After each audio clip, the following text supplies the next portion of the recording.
নমস্কার, আমি মৌসুমী। শিলালিপিতে আপনাদের সবাইকে স্বাগত জানাই। শোনাচ্ছি সাহিত্যিক চারুচন্দ্র চক্রবর্তীর লৌহ কপাট। গল্প পাঠ ভালো লাগলে শেষে একটা লাইক দিয়ে যেতে ভুলবেন না। এখনও যারা আমার চ্যানেলটা সাবস্ক্রাইব করেননি তাদের সকলের কাছে আমার অনুরোধ, প্লিজ আমার চ্যানেলটা সাবস্ক্রাইব করে নেবেন। পাশে যে বেল নোটিফিকেশনটা আছে সেটা অবশ্যই প্রেস করে দেবেন। আজ উপন্যাসের 6ষ্ঠ পর্ব। অফিসে এসে দেখলাম ব্যস্ততা দেখাবার মতো উপকরণ টেবিলে বিশেষ কিছু সঞ্চিত নেই। অগত্যার ডাকের ফাইলটা টেনে নিয়ে উল্টে পাল্টে দেখছিলাম। তাও এক সময় শেষ হয়ে গেল। তখন সব শেষের চিঠিখানার দিকে চোখ রেখে চুপ করে বসেছিলাম। গুনগুন করে কীর্তন ভাসতে ভাসতে হৃদয়বাবুর প্রবেশ। হেলমেটটা ব্রাকেটে ঝুলিয়ে দিয়ে আরাম করে পা ছড়িয়ে বসে একটা সিগারেট ধরালেন এবং বেশ খানিকটা ধোঁয়া ছাড়লেন। তারপর আর চোখে আমার দিকে তাকিয়ে বললেন, বিষয়টা যেন অত্যন্ত জটিল বলে মনে হচ্ছে মলয়বাবু। কি ওটা? ডিফারেন্সিয়াল ক্যালকুলাস না ল অব রিলেটিভিটি? আমিও গম্ভীরভাবে জবাব দিলাম, তার চেয়েও জটিল। যথা? নোটিশ পাওয়া গেল মোহাম্মদ পর্বতের কাছে যাবেন না। পর্বত মহাশয় অভিযান করছেন মোহাম্মদের দরবারে। অর্থাৎ ফিঙ্গারপ্রিন্ট কেসের আসামি ভূপেশ সেনের বিচার হবে জেলে। এসডিও লিখেছেন কোর্টের আয়োজন করতে। হৃদয়দা বললে, এর মধ্যে জটিলতাটা দেখলেন কোথায়? বললাম, বিষয়টা তলিয়ে দেখুন। বিচারপ্রার্থী বন্দী প্রকাশ্য বিচারশালায় দাঁড়াবার অধিকার পেল না। বিচারক নেমে এলেন তার বিচার করতে জেলখানায়, কেমন? যোগ করলেন হৃদয়বাবু। আমি বললাম, তাই তো দাঁড়াচ্ছে। কিন্তু ভুলে যাচ্ছেন এর মধ্যে একটা জিনিস রয়েছে যার নাম অ্যাডমিনিস্ট্রেটিভ নেসেসিটি। সেইখানেই তো আমার আপত্তি। শাসনতান্ত্রিক প্রয়োজন যখন বিচারের আদর্শকে ডিঙিয়ে যায়, তখন আর যাই হোক কোর্টের মর্যাদা রক্ষা পায় না। শাসনদণ্ডের কাছে মাথা নোয়ালো ন্যায়দণ্ড। এর চেয়ে মারাত্মক আর কি হতে পারে? আপনি বড্ড বেশি তলিয়ে গেছেন মলয়বাবু। না হৃদয়দা, আমি একেবারে সারফেস থেকে দেখছি। সবাই জানে আসামি যতক্ষণ বিচারাধীন আইনের চোখে সে সম্পূর্ণ নির্দোষ। ব্রিটিশ লয়ের এই হচ্ছে গোড়াকার কথা। তার দোষ মুক্তি প্রমাণের ভার তার নিজের উপরে নয়। অভিযোক্তাকেই প্রমাণ করতে হবে যে সে অপরাধী। অভিযোগের বিরুদ্ধে নিজেকে সমর্থন করবার তার যে মৌলিক অধিকার, সেটা হবে নিরঙ্কুশ, এবং তার জন্য তাকে দিতে হবে পরিপূর্ণ সুযোগ আর অবাধ সুবিধা। এই জেলের মধ্যে তার কোনটা সম্ভব বলুন? হৃদয়দা প্রতিবাদ করলেন না। অনুকূল শ্রোতা পেয়ে আমার উৎসাহ বেড়ে গেল এবং তারই ঝোঁকে একটা ছোটখাটো বক্তৃতা দিয়ে ফেললাম। শেষটায় বললাম, ইংরেজ পৃথিবীতে অনেক কিছু দিয়েছে, অনুপম সাহিত্য, সুগভীর দর্শন এবং মহাশক্তিশালী জড়বিজ্ঞান। কিন্তু আমার মনে হয় তার সব অবদানকে ছাড়িয়ে গেছে একটা জিনিস, যাকে বলা যেতে পারে রুল অফ ল। ব্যক্তির চেয়ে বড় বিধান, এবং তারই কাছে নির্বিচারে মাথা নোয়াবে প্রাইম মিনিস্টার থেকে টম, ডিক, হ্যারি।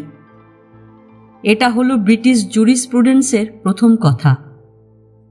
অন্য দেশে যান, বেশি দূরে নয়, ইংলিশ চ্যানেল পার হলেই দেখবেন অত বড় রেভলিউশনের জন্মভূমি যে ফ্রান্স, সেখানেও আইনের চোখে সব মানুষ সমান নয়। সেখানে রাজপুরুষদের জন্য বিশেষ আইন, তাদের বিচারের জন্য স্বতন্ত্র বিচারশালা। একজন সাধারণ ইংরেজের চোখে সেটা শুধু বিষদৃশ্য নয়, অন্যায়। সাম্রাজ্যের স্বার্থে সেই ইংরেজকে আজ কোথায় টেনে নামিয়েছে।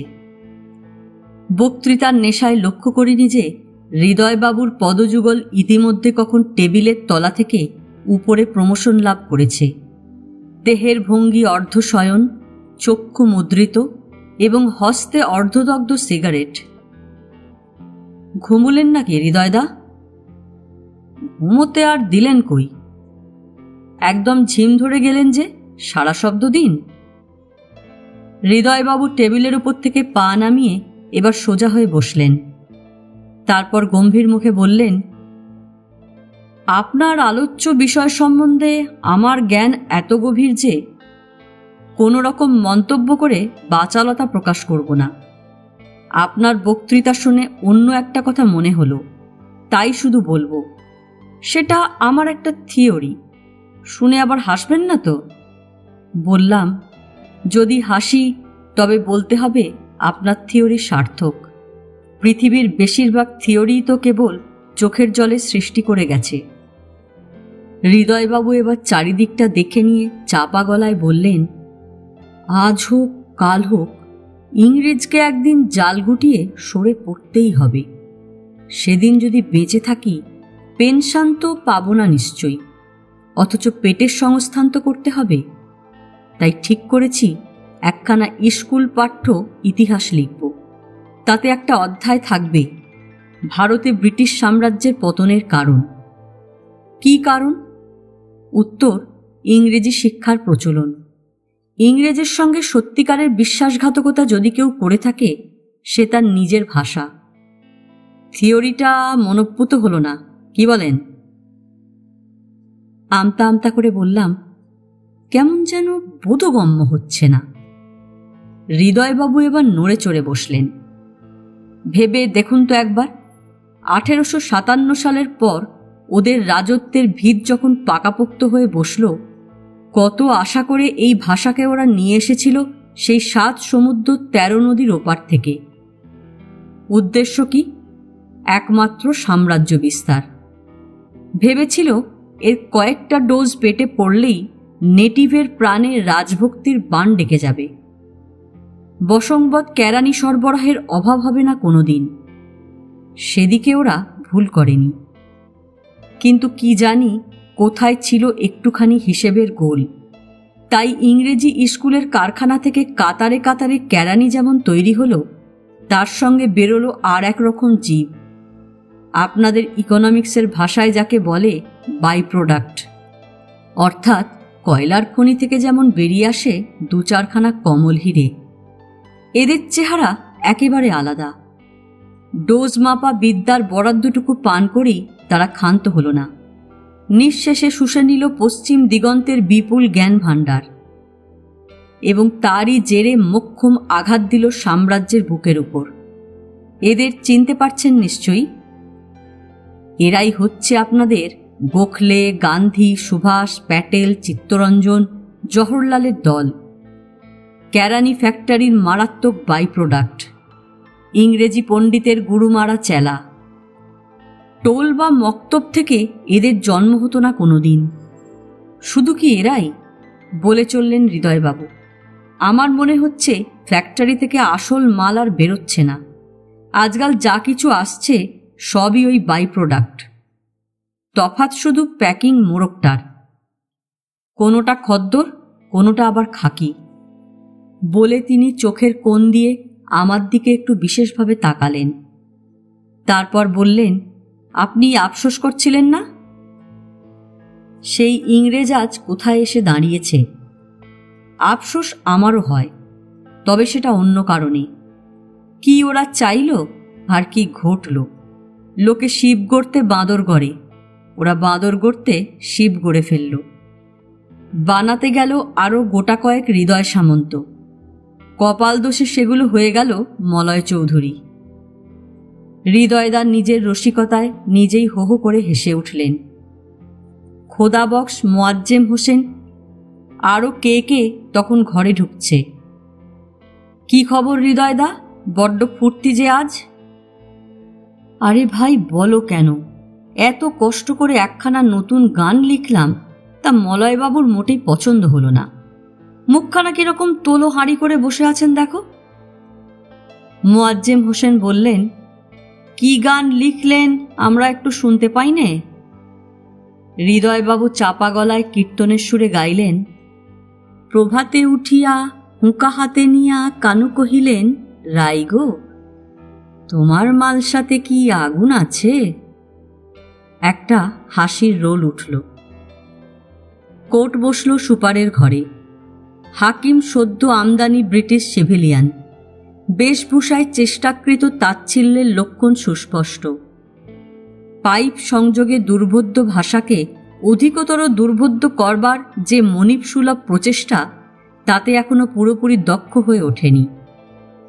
আসামি ভূপেশ সেন স্বদেশী মামলায় জেল খাটছে, কিন্তু পুলিশের বিশ্বাস ওটা তার একটা গৌরবময় আবরণ। আসলে সে অন্ধকারের জীব। অতএব কর্তৃপক্ষের হুকুম এলো তার আঙুলের ছাপ দিতে হবে পুলিশের খাতায়। ভূপেশ করল যথারীতি অস্বীকার। তারই জের এই মামলা। হাকিম তার নবলব্ধ বাংলায় প্রশ্ন করলেন, তুমি টিপ দিতে অস্বীকার আছো? ভূপেশ দুবগলে হাত পুড়ে কড়িকাঠের দিকে চেয়ে দাঁড়িয়ে রইল। ম্যাজিস্ট্রেট সুর চড়িয়ে বললেন, জবাব দাও। ভূপেশ নিরুত্তর। কোর্ট ইন্সপেক্টর অত্যন্ত অস্বস্তি বোধ করছিলেন। সেদিকে ফিরে সাহেব জিজ্ঞাসা করলেন, is your accused deaf or dumb, inspector? I am examining him, your honour. ব্যস্ত হয়ে জবাব দিলেন ইন্সপেক্টর। তারপর ভূপেশের দিকে ফিরে বললেন, কি মশাই, হাকিম কি বলছেন শুনতে পাচ্ছেন না? ভূপেশ জবাব দিল ইংরাজিতে, পাচ্ছি। আপনার সাহেবকে বুঝিয়ে দিন, ভদ্রলোকের কাছ থেকে জবাব পেতে হলে প্রশ্নের ভাষাও ভদ্র হওয়া দরকার। হোয়াট? রুখে উঠলেন সাহেব, কিন্তু এবার প্রশ্ন করলেন ইংরেজিতে, আমি জানতে চাই তুমি টিপ দেবে কিনা। ভূপেশ জবাব দিল, না। না দিলে কঠোর শাস্তি পেতে হবে। ভূপেশ হেসে বলল, বৃথা আস্ফালন না করে সেটা চটপট করে ফেললেই তো পারো। এমনি করে চলল কিছুক্ষণ বাদানুবাদ। একে আইসি এসএসডিও, তাই নবাগত। কালা আদমির ঔদ্ধত্য সহ্য করবার কথা নয়, অভ্যাসও হয়নি। তিনি যে কোর্টে, একথা সম্ভবত মনে রইল না। হঠাৎ হুকুম দিয়ে বসলেন, take his finger impression by force. Inspector ইতস্তত করতে লাগলেন, জোর করে টিপ নেওয়া যদি চলতো তাহলে আর এত মামলা মোকদ্দমার প্রয়োজন ছিল কি? সাহেবের ধৈর্যের বাঁধ একেবারেই ভেঙে পড়েছিল। বিকট চিৎকার করে উঠলেন, পাকড়ো উস্কো। দুজন কনস্টেবল এগিয়ে এসে ভূপেশকে ধরতেই সে এক ঝাপটায় নিজেকে ছাড়িয়ে নিয়ে হুঙ্কার দিল, বন্দে মাতারম। শাট আপ ইউ স্কাউন্ড্রেল, গর্জে উঠলেন এসডিও। উত্তরে এলো পাল্টা গর্জন, মহাত্মা গান্ধীজি কি জয়। জেলের ভিতর থেকে শত কণ্ঠে উঠল তার প্রতিধ্বনি, মহাত্মা গান্ধীজি কি জয়। সাহেবের লাল মুখ থেকে মনে হলো রক্ত ফেটে পড়বে, আর চোখ থেকে ঠিকরে পড়বে আগুন। নিচের ঠোঁট সজোরে কামড়ে ধরে একবার তাকালেন ভূপেশের দিকে। মুহূর্তে সে দৃষ্টি নেমে এলো টেবিলের উপর। সেখানে পড়েছিল তার হান্টার। হঠাৎ সেটা তুলে নিয়ে সপাং করে বসিয়ে দিলেন আসামির উদ্ধত কপালে। ভূপেশ ঘুরে পড়ে গেল এবং দু হাতে কপাল চেপে ধরে সমস্ত শক্তি দিয়ে বলে উঠল, মহাত্মা গান্ধীজি কি জয়। 25 হাত দূরে জেল গেট। খবর পৌঁছতে লাগলো 25 সেকেন্ড। তারপর শুরু হলো তাণ্ডব। গেট রক্ষা করা অসম্ভব হয়ে পড়ল গেট কিপারের পক্ষে। উপায়ান্তর না দেখে সে বাজিয়ে দিল পাগলা ঘণ্টি। ফতুয়া গায়ে চটি পায়ে ছুটে এলেন জেলার সাহেব, আর তার পেছনে ততোধিক বিচিত্র বেশে আমরা, তাঁর অনুচর বৃন্দ। রাইফেলধারী স্কোয়াড গেট পার হয়ে থেমে গেল। সমস্ত রাস্তা জুড়ে লাইন করে বসে আছে বন্দির দল। বন্দে মাতারম থেমে গেছে, কিন্তু সবারই মুখে উৎকণ্ঠা, চোখে উত্তেজনা। নেতৃস্থানীয় কয়েকজন দাঁড়িয়েছিলেন প্রথম লাইনে, গেটের ঠিক সামনেটায়। তাদেরই একজনকে উদ্দেশ্য করে প্রশ্ন করলেন তালুকদার সাহেব, কি ব্যাপার বরেনবাবু? ক্ষীণকায় বরেনবাবু তীক্ষ্ণ কণ্ঠে উত্তর দিলেন, ব্যাপার তো দেখতেই পাচ্ছেন। গুলি চালান, রাস্তা সাফ হয়ে যাবে। একটাকে তো ওদিকে সাবার করে এলেন। কাকে আবার সাবার করলাম বলছেন কি আপনি? বরেনবাবু শ্লেষের সঙ্গে বললেন, আকাশ থেকে পড়লেন যেন মনে হচ্ছে। ভূপেশ সেন খতম, সে সুসংবাদ কি জানা নেই আপনার? ভূপেশ সেন খতম? সত্যি আকাশ থেকে পড়লেন তালুকদার। ফোর্স ফিরিয়ে নিয়ে গেলেন এবং গেটের বাইরে আসতেই ডিসমিস করবার হুকুম দিলেন। সবাই মিলে ছুটে গেলাম অফিসে। কোর্টের চিহ্ন মাত্র দেখা গেল না। হাকিম, পেস্কার, ইন্সপেক্টর, সিপাহী সব যেন ভোজবাজির মতো উড়ে গেছে। মেঝের ওপর চিত হয়ে পড়ে আছে আসামি ভূপেশ সেন। কপালের ক্ষত থেকে গড়িয়ে পড়ছে রক্ত। তাকে ঘিরে দাঁড়িয়ে 2-4 জন জেলের লোক। ডাক্তার হন্তদন্ত হয়ে ছুটে এলো তুলো আর ওষুধ নিয়ে। পিছনে স্ট্রেচার হাতে 2 জন সাধারণ কয়েদি। ঘটনা যা ঘটবার ঘটে গেল। আমাদের কাজ হলো রিপোর্ট দেওয়া। সে রিপোর্টের ভাষা কতটা জোরালো হলে জেলের তরফ থেকে উপযুক্ত প্রতিবাদ জানানো হবে, অথচ শ্বেতাঙ্গ প্রভুদের ক্রোধের উদ্রেক হবে না, এটাই হলো বিবেচনার বিষয়। প্রথম দিকটার উপর জোর দিলেন স্বল্পাভিজ্ঞ সুপার, যুদ্ধ প্রত্যাগত উষ্ণরক্ত ক্যাপ্টেন, মর্যাদা সম্বন্ধে যিনি অতিমাত্রায় আত্মসচেতন। আর দ্বিতীয় বিষয়টা বিশেষভাবে আঁকড়ে রইলেন বহুদর্শী শীতল শোণিত প্রৌঢ় জেলার। প্রেস্টিজের ফাঁকা বুলি যার কাছে একেবারেই অর্থহীন। এই 2 বিরুদ্ধ শক্তির সমন্বয়ে রিপোর্টের মুসাবিদা যখন ধীর গতিতে অগ্রসর হচ্ছিল, এমন সময় সাইকেল মারফত সুপারের নামে জরুরি চিঠি এসে উপস্থিত। এসডিও সাহেব লিখেছেন, একটা বেয়ারা এবং বিপজ্জনক আসামিকে দমন করবার জন্য কোর্টের মধ্যেই কিঞ্চিত বলপ্রয়োগের প্রয়োজন হয়েছিল। জেল সুপারের অফিসে বসে এই অপ্রিয় কর্তব্য পালন করতে হয়েছে বলে তিনি ক্ষমা চাইছেন এবং আন্তরিক দুঃখ প্রকাশ করছেন। ক্যাপ্টেন ব্যানার্জি চিঠিখানা তালুকদার সাহেবের হাতে দিয়ে বললেন, লোকটা একেবারে কাঁচা। ইটনের গন্ধ এখনো মুখ থেকে যায়নি দেখছি। নিজের মৃত্যুবাণ পাঠিয়ে দিয়েছে নিজের হাতে, বলে হো হো করে হেসে উঠলেন। ব্যানার্জির উল্লসিত হবার কারণ ছিল, এই কদিন আগেই ক্লাবের পানশালায় তার মিলিটারি কৌলিন্যের প্রতি অমার্জনীয় তাচ্ছিল্য দেখিয়েছেন এই অর্বাচীন এবং উন্নাসিক সিভিলিয়ান। সেই আক্রোশের জ্বালা মেটাবার সুযোগ উপস্থিত। চিঠিখানা পকেটস্থ করে বিজয়ীর আনন্দ নিয়ে তিনি ছুটলেন এই ছোট হাকিমের উপরওয়ালা বড় হাকিম অর্থাৎ স্বয়ং জেলা ম্যাজিস্ট্রেটের দরবারে। সে তক্তে যিনি অধিষ্ঠিত তিনি বিলাতি সিভিলিয়ান, কিন্তু তফাৎ অনেক। তার মুখে ইটন বা অক্সফোর্ডের গন্ধ একেবারেই লুপ্ত হয়ে গেছে। উগ্র হয়ে উঠেছে খাঁটি এবং পুরোদস্তুর ভারতীয় গন্ধ। তাঁর তাম্রাভ দেহচর্মে এবং কেশ বিরল মস্তকে দেশি সূর্যের প্রভাব সুস্পষ্ট। চিঠিখানা তিনি নিঃশব্দে পাঠ করলেন এবং ধীরভাবে পকেটে পড়লেন। তারপর ঘটনা সম্বন্ধে একটা মোটামুটি আভাস গ্রহণ করে বিনয় ও সৌজন্যে বিগলিত হয়ে বললেন, আপনি যে এতটা কষ্ট স্বীকার করেছেন এজন্য আমি অত্যন্ত কৃতজ্ঞ ক্যাপ্টেন ব্যানার্জি। এসব অপ্রিয় ব্যাপারে আপনাকে আর বিব্রত হতে হবে না। বাকি যেটুকু আমার হাতে ছেড়ে দিন। যা কিছু করবার আমিই করব। বলেই উঠে দাঁড়িয়ে হাতটা বাড়িয়ে দিলেন ব্যানার্জির দিকে। ইঙ্গিতটা বুঝতে কষ্ট হলো না। সুপার সাহেব কলের পুতুলের মতো সেই প্রসারিত হাতখানায় কোনো রকমে একটা দোলা দিয়ে নিঃশব্দে নিষ্ক্রান্ত হলেন। মৃত্যুবাণের পরিণাম যে এই দাঁড়াবে স্বপ্নেও ভাবতে পারেননি ক্যাপ্টেন ব্যানার্জি। প্রতিশ্রুত অ্যাকশন বিলম্ব হল না। যথারীতি এনকোয়ারি কমিটি নিযুক্ত হল। মেম্বার 2 জন, ম্যাজিস্ট্রেট স্বয়ং এবং তার সঙ্গে রইলেন কারা বিভাগের বড় কর্তা, ততোধিক ঝানু এবং পক্ককেশ শ্বেতাঙ্গ IMS। যথাসময়ে তাঁরা দর্শন দিলেন আবারই সুপারের ঘরে। প্রথম আলোচনার বিষয় হল মেডিকেল সাক্ষ্য। রিপোর্ট রয়েছে 2খানা। প্রথমটা দিয়েছেন ক্যাম্পবেল ফেরত SAS, দ্বিতীয়টা লড়াই ফেরত IMS। একজন নগণ্য জেল ডাক্তার আর একজন মহামান্য সিভিল সার্জন। তাঁদের মতের পার্থক্য পদানুরূপ। আমাদের ডাক্তার লিখেছেন, ক্ষতের পরিমাণ 3 ইঞ্চি লম্বা এবং 1 ইঞ্চি গভীর। সম্ভবত লাঠি বা ওই জাতীয় কোনো কঠিন বস্তু দ্বারা আঘাতের ফলে তার উৎপত্তি। সিভিল সার্জনের মতে আঘাতের পরিধি 1 ইঞ্চি দীর্ঘ, 1/4 ইঞ্চি প্রস্থ। উৎপত্তির কারণ কোনো কঠিন বস্তুর উপর আকস্মিক পতন। জেল ডাক্তারকে তলব করা হলো। ম্যাজিস্ট্রেট সাহেব 2খানা রিপোর্টই তার হাতে দিয়ে বললেন, এ সম্বন্ধে আপনার কিছু বলবার আছে?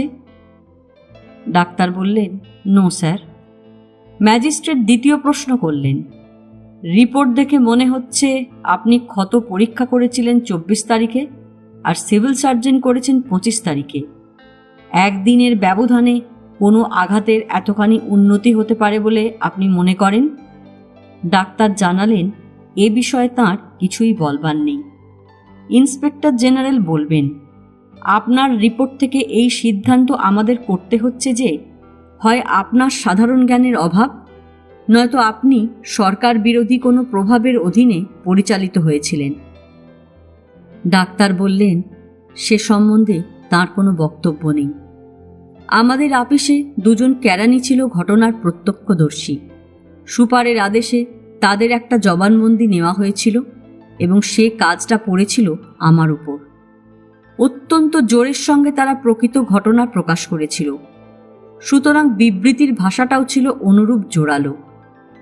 তার একটা নকল কমিটির কাছে পেশ করা হয়েছিল, সুতরাং কেরানিদ্বয়ের ডাক পড়ল।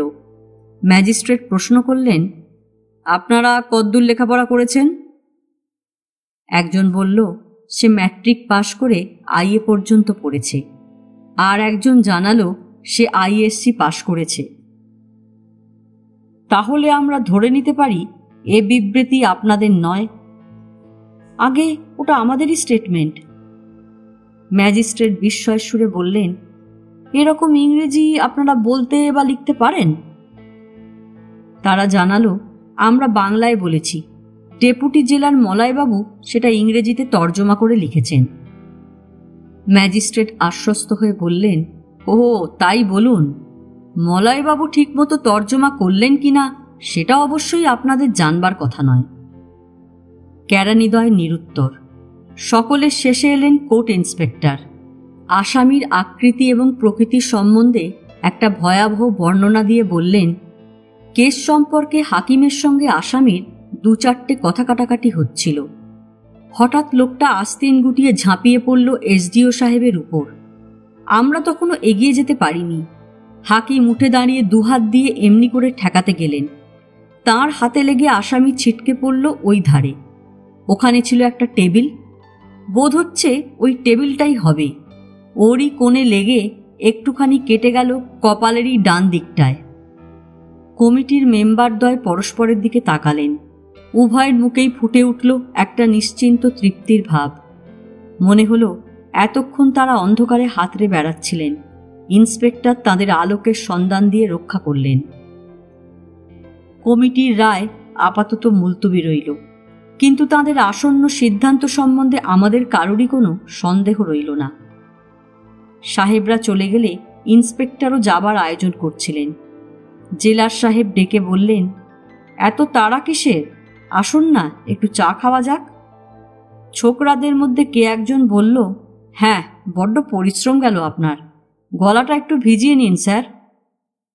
সুধাংশু বলে উঠল, সত্যি একখানা সিন যা দেখলাম, তার মধ্যে আবার সবচেয়ে সেরা পাঠ আপনার। বিবেকটা কোথায় লুকিয়ে রেখেছিলেন দাদা? কে একজন বলল, দাদার ওসব বিবেক টিবেকের বালাই নেই। জেলার সাহেব বিরক্তি প্রকাশ করলেন, একটু ধমকের সুরে বললেন, আহা থামো না রে বাপু। ইন্সপেক্টর কিন্তু বিরক্তির লক্ষণ দেখালেন না। চায়ে চুমুক দিয়ে হাসি মুখেই বললেন, বলতে দিন। ছেলে ছোকরাদের কথা গায়ে মাখলে চলে না। একটু থেমে চায়ের কাপে আরো গোটা কয়েক চুমুক দিয়ে বললেন, বিবেকের কথা কে বলছিলে ভাই? তুমি? তুমি বলছি বলে মনে করো না কিছু যেন। না না, মনে করব কেন, আপনি স্বচ্ছন্দে বলুন। ইন্সপেক্টর সিগারেট ধরিয়ে 2-1টা টান দিয়ে বললেন, সত্যনিষ্ঠা, মহানুভবতা ইত্যাদি বড় বড় বুলি তোমাদের বয়সে আমরাও অনেক ঝেড়েছি। তারপর দেখলাম ওগুলো ওই স্বদেশিওয়ালাদের খদ্দরের ঝোলাতেই মানায় ভালো। যারা কাজের লোক, অর্থাৎ সংসারে যাদের উপার্জন করে খেতে হয় এবং 10 জনকে খাওয়াতে হয়, তাদের ওসব বালাই থাকলে সত্যিই চলে না। চাকরি যখন করতে হবে তখন একমাত্র লক্ষ্য হবে উন্নতি, অর্থাৎ মনিবকে খুশি রাখা। গোটা 2 মিথ্যে কথা বলে যদি সে কাজটা হাসিল করা যায়, দোষের তো কিছু দেখি না। সুধাংশু বলল, এ একেবারে খাঁটি কথা বলেছেন দাদা। আপনার উন্নতি মারে কে? প্রমোশন বলুন, খেতাব বলুন, সব আপনার হাতের মধ্যে। এসব কথার কোনো জবাব না দিয়ে ইন্সপেক্টর বললেন, তোমাদেরও বলি, এ পথে যখন এসেছ এই পথ ধরেই চলো। দু নৌকায় পা দিও না। হঠাৎ একদিন কোথায় তলিয়ে যাবে টেরও পাবে না। ওই বিবেকের বোঝা সেদিন কোনো কাজেই লাগবে না। হৃদয়বাবুকে খুঁজে পাওয়া গেল। জেলের পাশে একটা খেজুর গাছের ঝোপ ছিল, তারই এক কোণে। এখানে বসে কি করছেন দাদা? ভাবছি। কি ভাবছেন? ভাবছি আমার ইতিহাসখানা এবার আরম্ভ করা দরকার। এত শিগগির? শিগগির কোথায় দেখছেন? ওদের তো হয়ে এলো। ঘুণে ধরা বাড়ি ভেঙে পড়তে আর দেরি নেই। ভেঙে পড়বে? ওই ইন্সপেক্টরের মতো লোহার পিলার ওদের কত আছে তার খবর রাখেন? যতই থাক, আমি দিব্য চক্ষে দেখতে পাচ্ছি দিন ওদের ঘনিয়ে এসেছে। ভীরুর রাজত্ব বেশি দিন টেকে না মলয়বাবু। ভীরু? হৃদয়বাবু সোজা হয়ে বসে বললেন, ভীরু নয়, 13 বছর আগেকার কথা স্মরণ করুন। 1919 সাল। নিরীহ চাষাভুষো অসহায় নারী আর অবোধ শিশুর রক্তে ভেসে গেল জালিয়ানওয়ালাবাগ। আমরা যেমন করে ইঁদুর মারি ঘরের নর্দমা বন্ধ করে, ঠেঙিয়ে ওরা তার চেয়েও অনায়াসে গুলি করে মারল মানুষ। গুলি করতে যাদের পারল না তাদের পিঠে ভাঙল চাবুক। লাজপত রায়কে ধরে বুকে হাঁটিয়ে নিয়ে গেল প্রকাশ্য রাজপথে এমনি দিনের বেলায়। তারপরে এলো এমনি ধারা এক কমিশন। মনে আছে কি বলেছিল জেনারেল ডায়ার? বুক টান করে বলেছিল, হ্যাঁ আমি মেরেছি এবং বেশ করেছি। আরও মারতাম যদি গুলি ফুরিয়ে না যেত। তার পেছনে এসে দাঁড়ালো মাইকেল ওডায়ার। বললে, ডায়ার ইজ রাইট। তারই প্রতিধ্বনি উঠল পার্লামেন্টে, উঠল ওদের প্রেসে এবং অসংখ্য সভা সমিতির প্রকাশ্য অধিবেশনে। ভেবে দেখুন একবার বুকের পাটা। আমাদের রাজ্য, আমরা যেমন করে পারি শায়েস্তা করব, এই তো পুরুষের মতো কথা। আর আজ সামান্য একটা লাঠির খোঁচা মুছে ফেলবার জন্য কিরকম হিমশিম খেয়ে গেল এতগুলো জাঁদরেল আইসিএস আর আইএমএস এর গোষ্ঠী। ইন্সপেক্টরকে শিখণ্ডি খাড়া করে লুকিয়ে রইল জঘন্য মিথ্যার ধামা মাথায় দিয়ে। কি জন্যে না? গোটা কয়েক নিরীহ কাগজওয়ালার বাক্যবানের ভয়ে।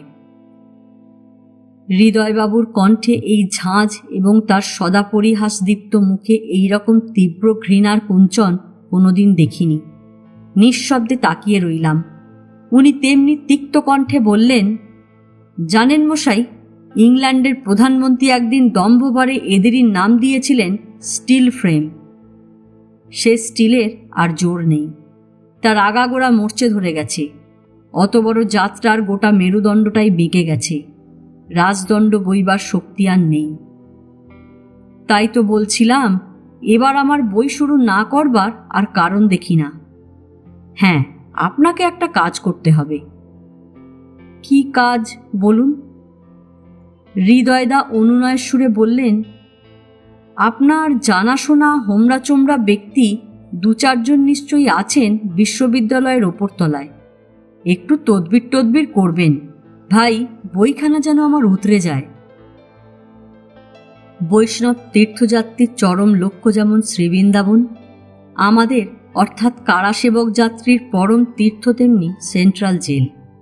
ডিস্ট্রিক্ট আর স্পেশাল জেলগুলো যেন ওয়েসাইড স্টেশন, সেন্ট্রাল হলো টার্মিনাস। এখানে এলে মনে হবে, হ্যাঁ এইবার এসে পড়েছি। আমার প্রথম মনিব মোবারক আলী তার ক্ষুদ্র পার্বত্য রাজ্যটির দিকে তাকাতেন আর বলতেন, আরে ছ্যা, এ আবার একটা জেল। চাকরি করা গেছে বটে সেই অমুক সেন্ট্রাল জেলে।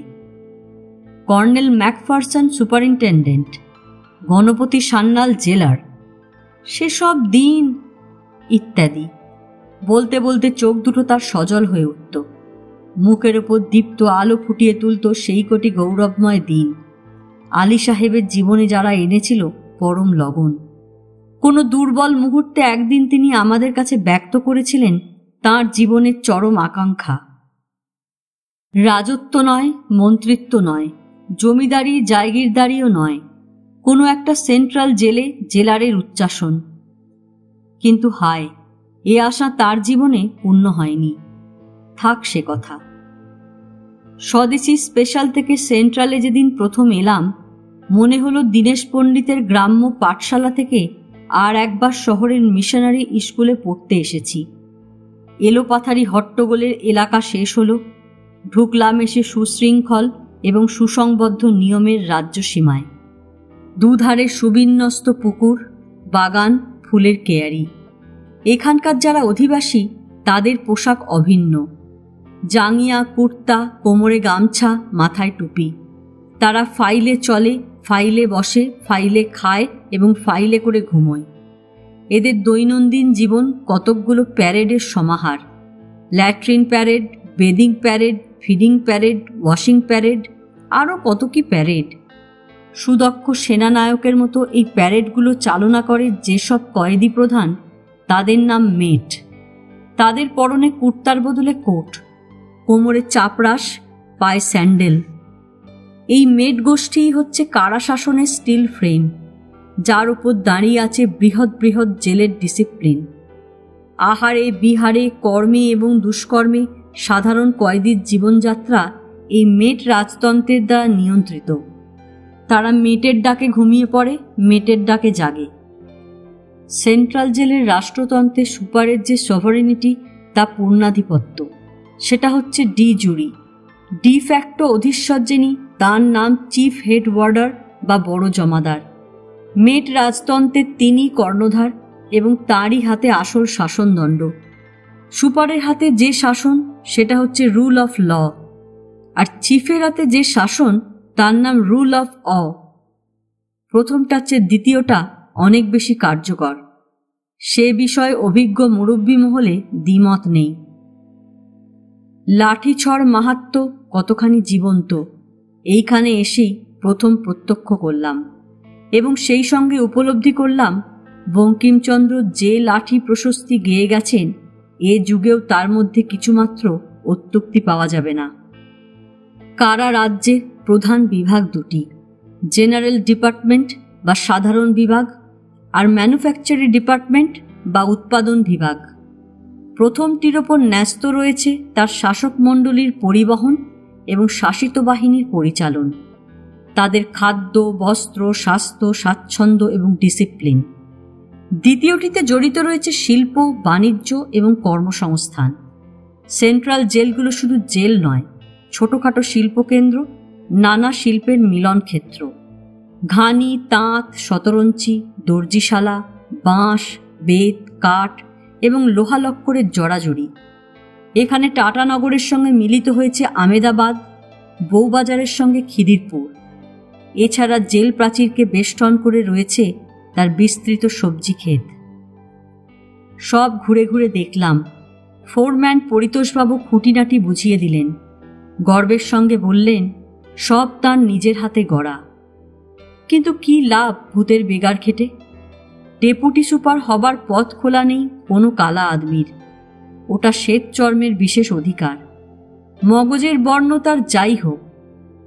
সব ওয়ার্কশপে পুরোদমে কাজ চলছে, শুধু একটা দেখলাম বন্ধ। পরিতোষবাবু বললেন, এটা হচ্ছে পেতল কাঁসার কারখানা। কদিন আগেও এখানে দাঁড়ালে মাথা ধরে যেত এদের ঠনাঠন শব্দে। জিজ্ঞেস করলাম, কি তৈরি হতো এখানে?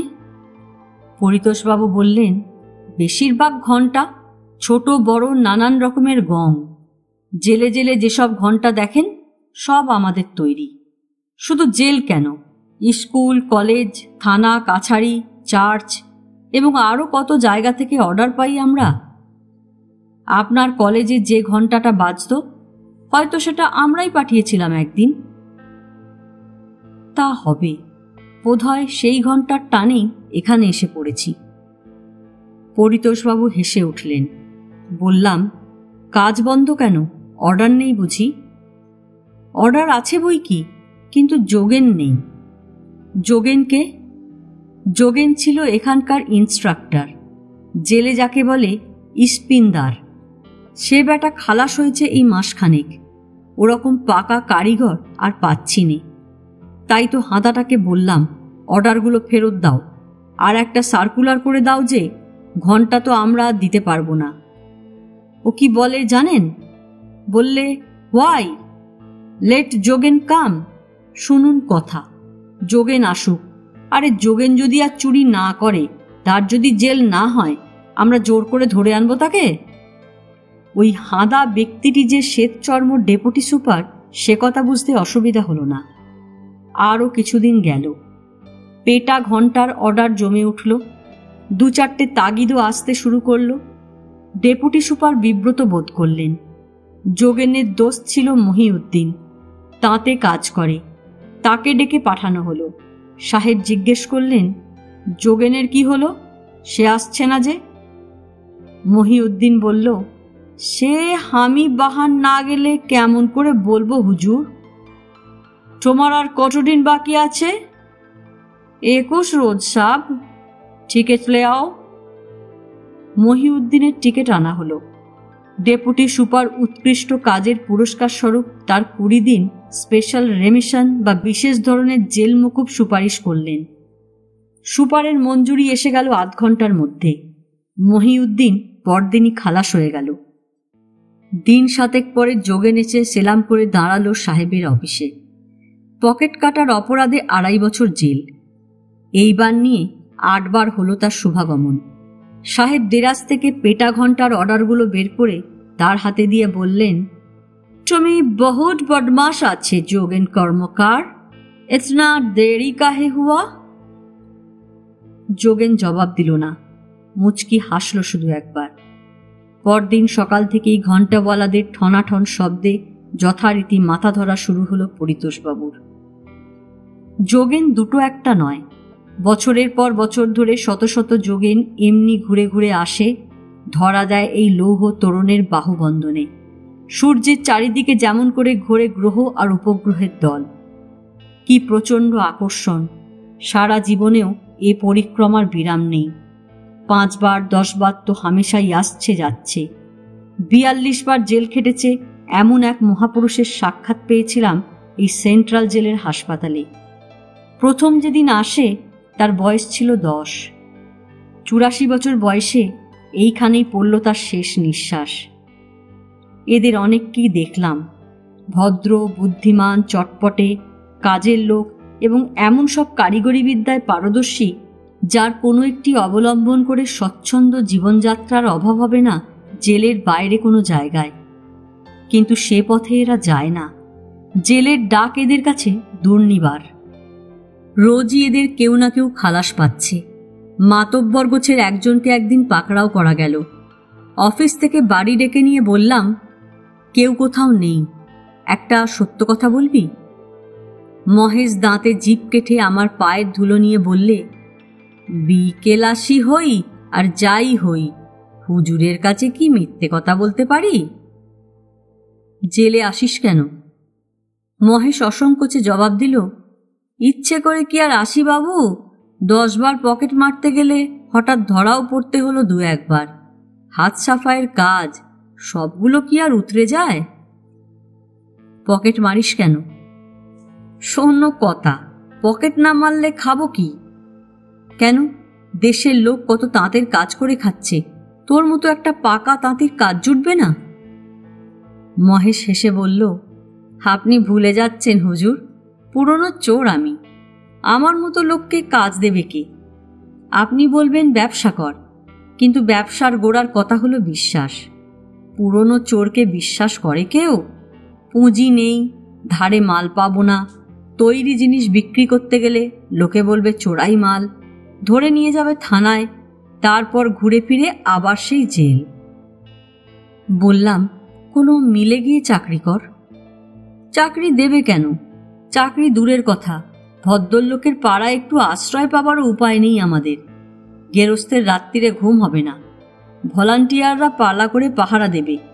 পুলিশ এসে ঘন্টায় ঘন্টায় দরজায় ধাক্কা মারবে, সারা রাত হাঁক ডাক করবে বাড়ি আছে কিনা দেখবার জন্য।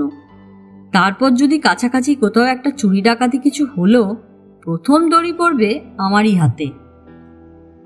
আমি রেগে উঠলাম, দড়ি পড়লেই হলো? মগের মুলুক নাকি? প্রমাণ করতে হবে তো। প্রমাণ? বিদ্রুপের হাসি ফুটে উঠল মহেশের মুখে। প্রমাণ কত চান? পাড়ার 10 জন ভদ্রলোক নিজের পকেট থেকে গাড়ি ভাড়া দিয়ে কোর্টে গিয়ে সাক্ষ্য দেবেন। হলপ করে বলবেন এই লোকটাকে শীত কাটতে দেখেছি। কেউ বলবেন একে দেখেছি বাক্স মাথায় ছুটতে। সাপের সঙ্গে এক ঘরে বাস করা যায় হুজুর, কিন্তু দাগি চোরের সঙ্গে এক পাড়ায় থাকা যায় না। এ কথার উত্তর খুঁজে পেলাম না। অন্য প্রশ্ন পারলাম। বললাম, তাই বলে জীবন ভরে জেলের কষ্ট? মহেশ বাধা দিয়ে বলল, কষ্টটা আপনি কোথায় দেখলেন স্যার? খাসা দোতলা বাড়ি, 3 বেলা ভরপেট খাবার, ধবধবে জামা কাপড়, শীতের দিনে 3টে করে কম্বল, অসুখ করলে তোফা হাসপাতালে, 2 পাউন্ড ওজন কমলে মাছ মাংস দুধ ঘির দেদার ব্যবস্থা। এরকম আরাম আছে নাকি জেলের বাইরে? অবাক হয়ে গেলাম। বোকার মতো প্রশ্ন করলাম, বলিস কি জেলে তোদের কষ্ট হয় না? একটুও না। একটা কষ্ট শুধু ছিল, সেও সেই প্রথম প্রথম, আজকাল তাও নেই। কি সেটা? হুজুর অপরাধ নেবেন না। না, তুই বল। সে হচ্ছে নেশা। যতদিন গলার ফোকরটা তৈরি হয়নি বড্ড কষ্ট গেছে, এখন আর ভাবনা নেই। ফোকরের কাহিনী যা শুনলাম বিস্ময়কর এবং ভয়াবহ। একটা সীসার বল গলার ভিতরের এক পাশে রেখে দিনের পর দিন তিল তিল করে তৈরি হয় এক গহ্বর। যন্ত্রণা তো আছেই, সেই সঙ্গে আছে ভবযন্ত্রণা থেকে একেবারে মুক্তি পাওয়ার সম্ভাবনা। এমনি করে বল গলায় আটকে 2-4 জন যে শেষ হয়ে যায়নি তা নয়। মহেশের চোখের উপরেই একজন গেল সেবার। ফোকরের ঘা যখন শুকিয়ে যায়, বলটা ফেলে দিয়ে তখন তার মধ্যে ওরা লুকিয়ে রাখে সিকি, আধুলি, গিনি, আংটি কিংবা সোনার চেন। এই গচ্ছিত সম্পত্তির বিনিময়ে আসে তামাক, বিড়ি, গাঁজা, চরস, কোকেন, আফিম, আরও কত কি নেশার উপকরণ।